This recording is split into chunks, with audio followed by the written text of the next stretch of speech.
Salut, désolé de déranger à cette heure-là. Je dois être bête et naïf. Je boivais de l'eau, désolé. Je viens de voir plusieurs trailers de Thunderbolts.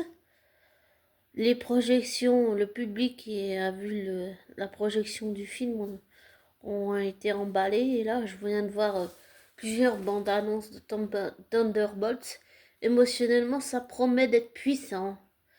Et je pense surtout à ce qu'avait dit un YouTuber qui a fait plein de vidéos sur l'univers Marvel, là, Kevin Burkhardt, où il disait qu'ils vont psychologie. C'est un combat physique, mais c'est un combat psychologique, un combat intérieur et extérieur.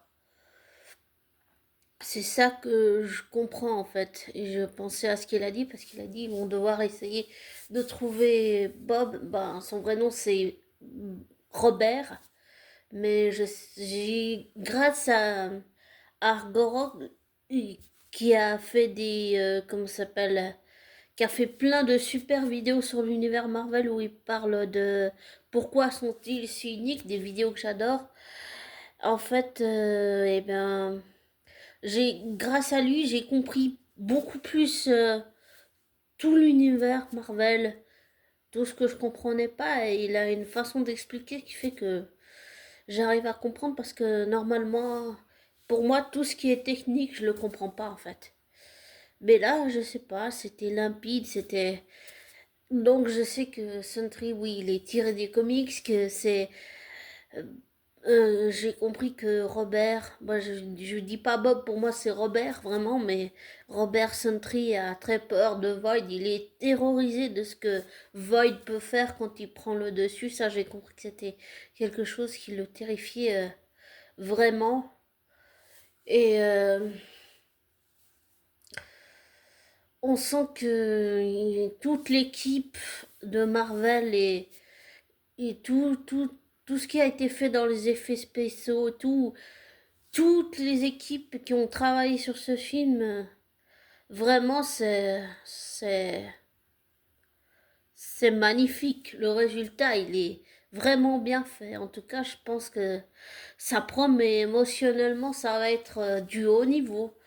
Pour moi, c'est du bon vieux Marvel comme à l'époque de Infinity War et Endgame où ça avait cartonné dans le monde entier, y compris en Suisse. Je dis ça parce que je vis en Suisse et en Suisse romande et en fait, j'étais allée voir et la salle, que ce soit Infinitoire ou en deux games, c'était rempli de gens. Il y en avait, en fait, c'est sur deux étages, donc il y en avait plein de gens en haut, il y avait plein de gens en bas. Et puis, c'était magnifique. Donc, je pense, pour moi, c'est une très bonne chose qu'ils font là. C'est vraiment bien fait, c'est bien amené, c'est bien. Bon, après, j'ai entendu qu'il y aurait éventuellement un film en préparation sur Robert Sentry Void. Je l'appelle comme ça parce que pour moi, dire Bob, c'est bien, mais je préfère l'appeler quand même par son vrai nom, Robert. Euh, Désolé si ça dérange certains. Mais oui, je trouve que ça promet là. Plus j'ai regardé les bandes annonces, plus c'était impressionnant. Et on ressent toute la personnalité des personnages. Et on sent qu'en fait, ils sont à bout, qu'ils ont, en fait, ils ont tout leur passé qui revient les hanter. En fait, ils se le prennent en pleine gueule et l'affronter, ça, c'est psychologiquement, c'est extrêmement dur.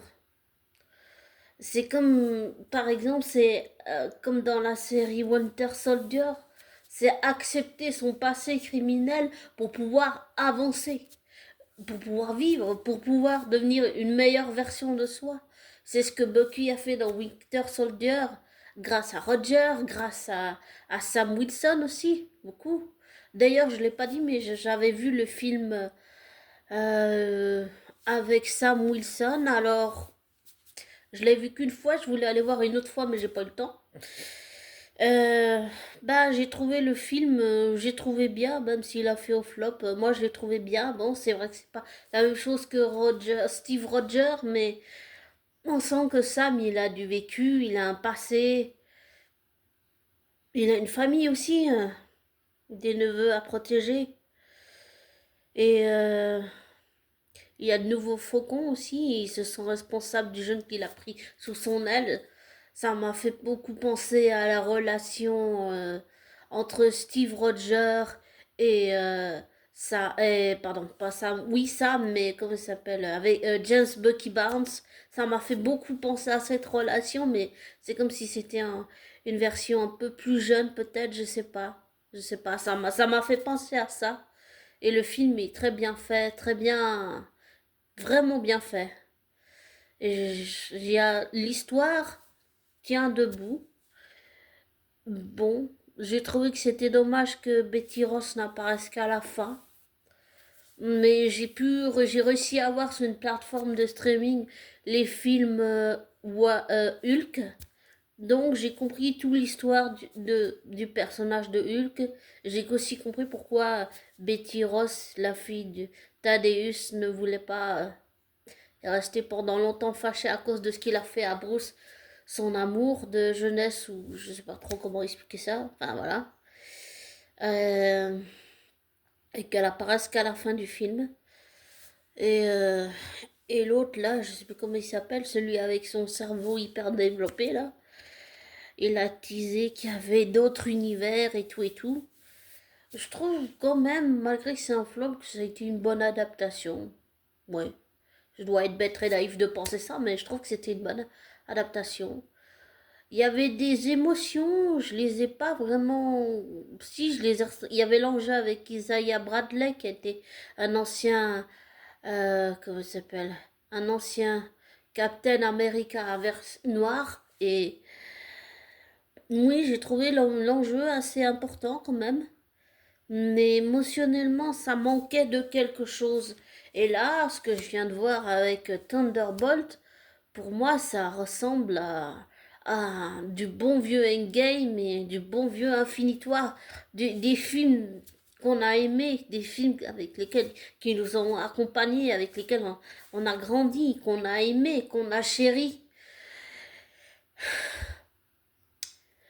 Et je pense que vraiment physiquement, ça va être un combat intérieur, mais intérieur et extérieur, mais psychologiquement, surtout le côté psychologique et émotionnel et psychique des personnages et le fait que que tout leur passé leur revienne dans leur gueule à ce moment-là où ils doivent affronter Sentry Void et Robert. Enfin, je trouve, même si son nom c'est Bob, je préfère l'appeler Robert, je suis désolée.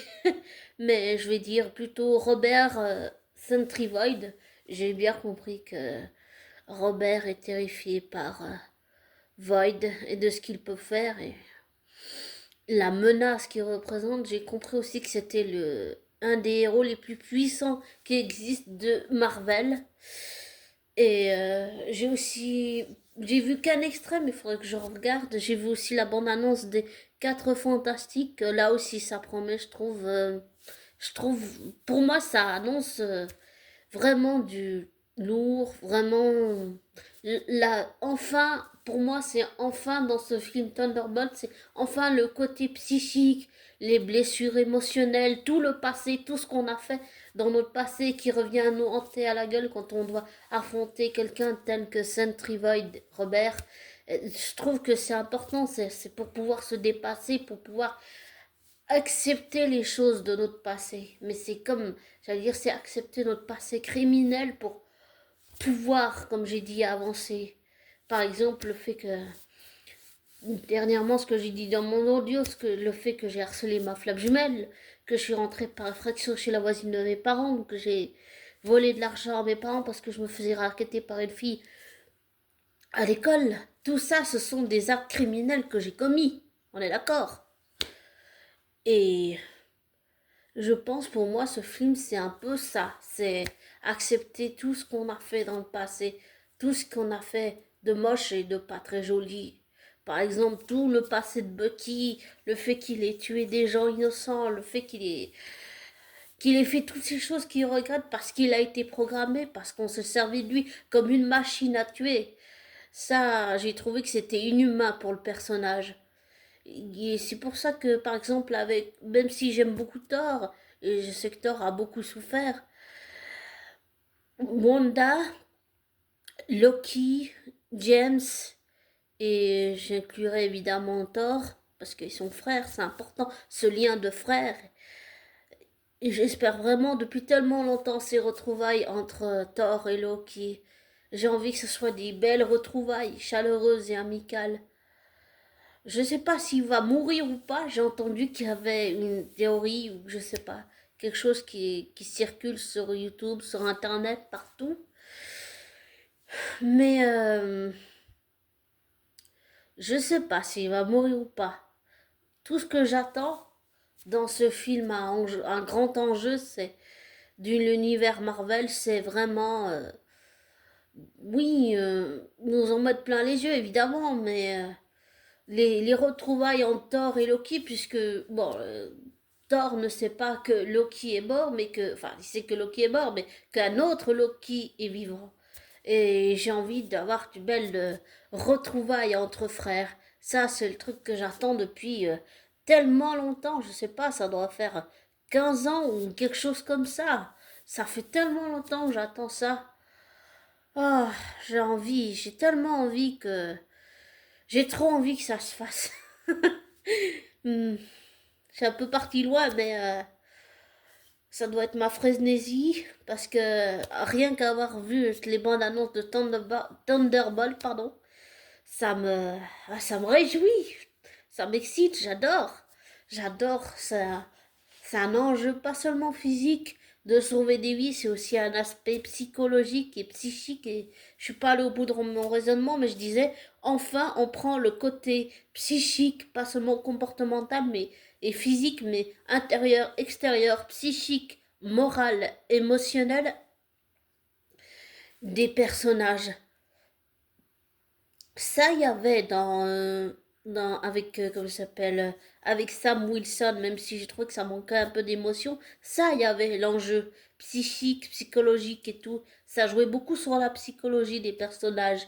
Là, c'est la même chose avec Thunderbolt, et ça promet émotionnellement, je pense qu'on va en avoir pour notre argent.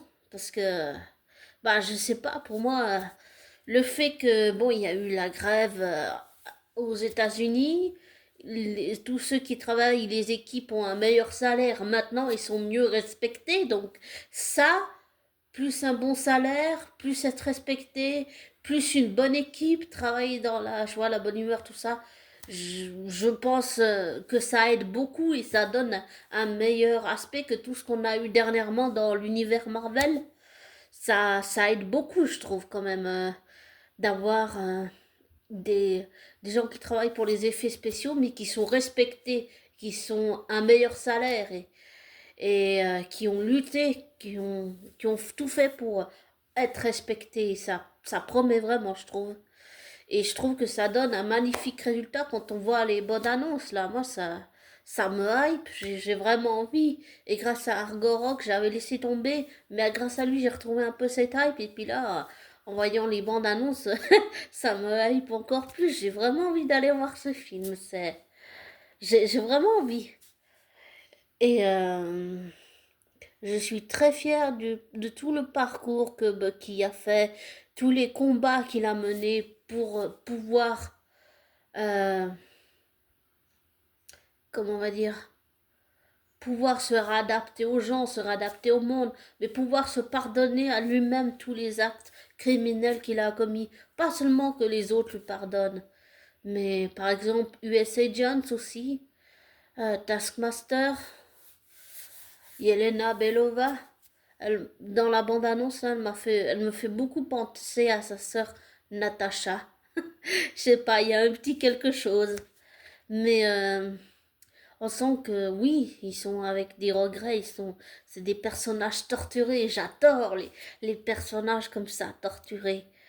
Et pour moi, la bande-annonce, ça donne trop envie de voir le film, malgré ce qu'on peut dire, j'allais dire, parce qu'il y aura toujours des gens pour dire que c'est de la merde, en fait. Mais il faut pas écouter ce que les gens disent. Par exemple, pour le film Blanche-Neige, j'ai entendu plein de critiques sur YouTube. Certains reconnaissent qu'il est bon, certains disent que c'est de la merde, mais j'ai toujours pas vu le film. Il faut que j'arrive à trouver une plaque de streaming où je pourrais voir le film pour me faire mon propre avis. Voilà. Même si je pense qu'elle a un peu gâché le film, Rachel Zegler, mais pour moi, les plus gros responsables de cet échec de Disney, c'est surtout Disney en lui-même. C'est vraiment eux. C'est Disney qui est responsable de l'échec du film Blanche-Neige. Je pense que c'est vraiment eux. Et ils font porter toute la responsabilité à Rachel Zegler. Mais pour moi, c'est eux qui sont responsables de l'échec du film. Pour moi, c'est sur eux, ils portent sur leurs épaules la responsabilité de cet échec. Pourtant, tous les films de Disney qui ont fait des remakes comme Le Roi Lion, Aladdin, La Belle et la Bête, ça j'ai adoré parce que ça respectait justement tout le film, toute l'histoire de la narration des dessins animés qu'on connaît. Et là Blanche-Neige, ça n'a pas respecté ça en fait. Mais il faut quand même que je vois le film pour me faire ma propre idée quand même.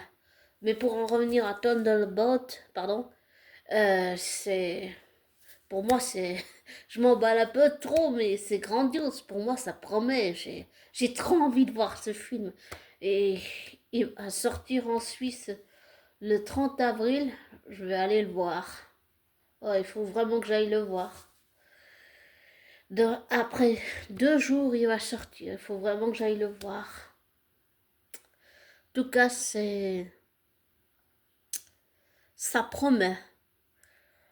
L'idée d'avoir des personnages qui ont un passé tortueux, douloureux émotionnellement, qui doivent eux-mêmes s'affronter eux-mêmes pour pouvoir aller vers Sentry et Robert et Sentry et Void et pouvoir le calmer et pouvoir l'aider carrément, ben je trouve que ça rejoint la théorie que disait Kevin Buckard quand il disait, je sais plus comment il disait ça, il disait que les personnages allaient devoir plonger en eux-mêmes, ou je sais plus comment il a dit ça, mais c'est comme un combat intérieur, mais tu plonges dans ta psyché, mais c'est comme si tu étais dans un monde qui n'est pas réel. Je sais pas comment expliquer ça, mais ils vont devoir affronter les pires choses qu'ils ont fait aux autres pour pouvoir se pardonner dans leur parcours criminel et pouvoir avancer et pouvoir, oui, avoir une chance de rédemption et une chance de pouvoir récupérer Robert. Voilà. Pour moi, ça veut tout dire. C'est du Marvel à l'ancienne. Et ça, j'adore. Ça, c'est le Marvel que je connais et que j'ai toujours connu. Et ça fait très plaisir à voir. Vraiment très plaisir. J'adore. Voilà. Désolée, j'ai fait trop long. Euh, bon, je vais te laisser. Et comme toujours, ne prends pas pour argent comptant ce que je te dis. Ne te laisse pas influencer par moi. Fais tes recherches, tes vérifications. Tire-en tes propres conclusions. Désabonne-toi de ma chaîne. Je te souhaite une belle fin de dimanche, vu qu'on est déjà sûrement minuit. Et je te souhaite une belle matinée et un beau et joli début de semaine pour ce lundi. Et prends soin de toi, abonné. Ciao!